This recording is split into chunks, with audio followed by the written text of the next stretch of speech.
Hello all, welcome to Krishnaveni life style vlogs. ఈరోజు మనం శ్రీరామనవమి స్పెషల్గా అయిన పానకంని ఎంతో ఈజీగా టేస్టీగా చేసుకుందాం. దీనికి కావాల్సిన ఇంగ్రీడియంట్స్ బెల్లం, యాలకులు, మిరియాలు, 2 glasses of cool water and తులసి ఆకులు. నెక్స్ట్ మనం తీసుకున్న యాలకులు, మిరియాలుని కోర్స్గా దంచుకుందామండి. అంటే రఫ్గా దంచుకుందాం, మరీ స్మూత్గా కాకుండా, పౌడర్లా కాకుండా రఫ్గా దంచుకొని పక్కకు పెట్టుకోవాలి. నెక్స్ట్ ఒక బౌల్ తీసుకొని అందులో మనం తీసుకున్న 1 కప్ ఆఫ్ బెల్లంని వేసి ఇందాక మనం గ్రైండ్ చేసుకున్న యాలకులు, మిరియాల పొడిని వేసుకుందాం. నెక్స్ట్ ఇందులోకి 2.5 గ్లాసెస్ వాటర్ తీసుకుందాం. ఇక్కడ నేను 2 గ్లాసెస్ చూపించాను, ఇంకొక హాఫ్ గ్లాస్ పడుతుందండి మనం తీసుకున్న బెల్లంకి.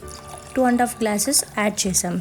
2.5 గ్లాసెస్ యాడ్ చేసిన తర్వాత కొంచెం మిక్స్ చేసి మనం తీసుకున్న తులసి ఆకులు, ఈ తులసి ఆకుల్ని చిన్నగా తుంచన వేయచ్చు, అలా అన్న వేసుకోవచ్చు. తులసి ఆకులు వేసి నీట్గా బెల్లం కరిగేంత వరకు కలపాలి. తర్వాత మనం కూలింగ్ కోసం, ఎక్స్ట్రా కూలింగ్ కోసం ఐస్ క్యూబ్స్ని కూడా యాడ్ చేసుకోవచ్చు. ఈ సమ్మర్కి చల్లగా ఈ పానకం అనేది చాలా హాయిగా ఉంటుందండి పొట్టకు కూడా, అండ్ వెరీ హెల్తీ కూడా.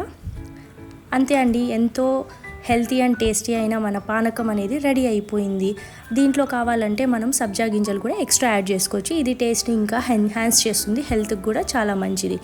Thank you all. Please like, comment and share. Subscribe to my channel. Thank you.